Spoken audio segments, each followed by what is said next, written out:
I'm sure you guys have heard of beehives, but have you heard of a bee hut? What I decided to do with some help of some friends is to build one. What the heck is a bee hut? Well, it's where these bees live on the outside and us humans go on the inside, and hopefully the bees don't get in, and we share a common space with the medicinal benefits of bees, where you can hear the bees, smell the bees, and feel the vibration of the bees. It's supposed to be a good thing. So we decided to build a hut, and here's what it's going to look like.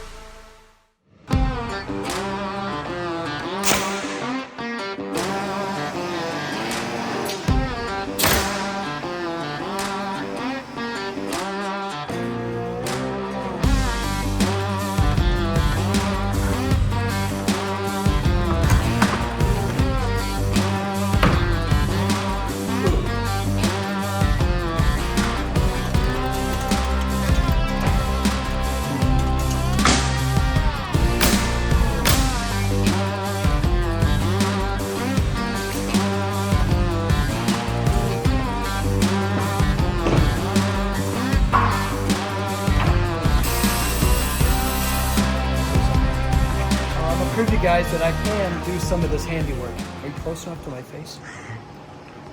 Look where the rail's at right here. Look, right here. Then you right there straight up. Right here.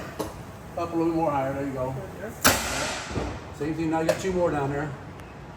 Right there. Oh, I see it. Yeah. See what I'm saying? One more in the corner right there. The very end. Right? Yep. There you go. Like that. So was I guessing. All right. Did you guys see me do that? Okay. All right, I was able to use all my scratch and dent leftover materials from my lumber find. So this is all the tongue and groove pine. It's not cedar, because if the bees were wondering if the cedar could be problematic. So we're going to use a pine. We'll probably do a nice light stain on here. Got my one little window, and we're ready to put in the second window, and that's where the bees go. So we actually put all the boards on the inside first to help secure and keep everything square. Okay, we got our trim set up all the way around. We took that big piece of cedar and ripped it right down the middle.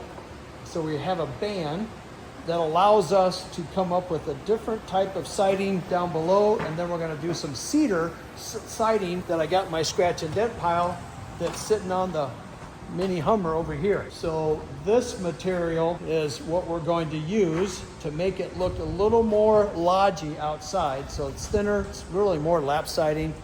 It'll be interesting. So I've been waiting for this. We got the screens put on down here. This is where the beehives are gonna go. So the doubled layer of screens for the extra protection. So the air gets through, the sound gets through, and the noise gets through. That's what we're all after, those three things. So we still got some more things to do, but we'll start siding here, which will be our benchmark, because we still got this ugly side over here to finish up with. So siding shall begin, and a thunderstorm is hitting outside.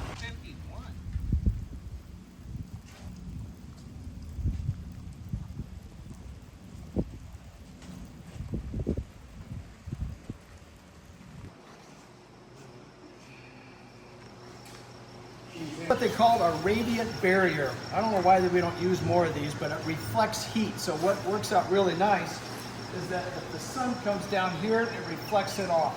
When the heat comes underneath it in the winter time, it stays inside. So the summer heat hits, bounces off, winter heat hits it, stays in. So this is something as an added protection I had in my warehouse, so we're putting it on this little garage area where the beehives are, and we're also gonna put it up on the roof. Now we gotta get back to work. All right, guys, there she is, the beehive hut. When we started, nobody really knew what the heck it was or what it was going to look like. I kind of sketched out a rough drawing of her because I don't think a plan really exists on a beehive hut. They're kind of popular, I believe, in Europe, but we're trying to make them a little more popular here in the US. This was done out of all that scrap lumber that I got from the lumber yard. Remember that my scratch and dent pile? So we have a little bit of everything. So we've got a metal roof that came from my barn. We've got two different kinds of siding. One down here will be painted. We still gotta get the doors on And here's the problem. As the doors got built, they've been sitting out, they curved and warped.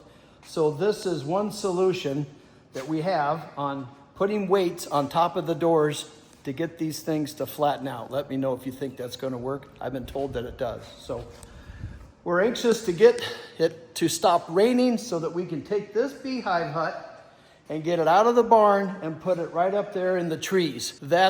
Will be, hopefully its permanent place. The idea is get the bees pointed that direction up the hill. So when you walk up the hill from the barn, you see this beautiful side as well as our beautiful glass door.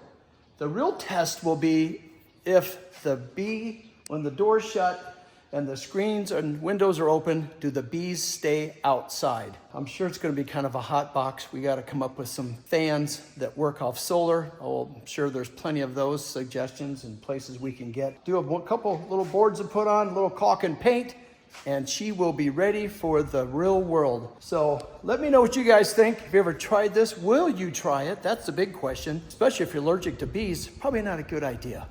But there she is, the one-of-a-kind beehive hut right here in USA. Let me know what you think. I appreciate you guys watching. We'll come up with some more projects. I'm sure there'll be more honeydew lists, thanks to my wife.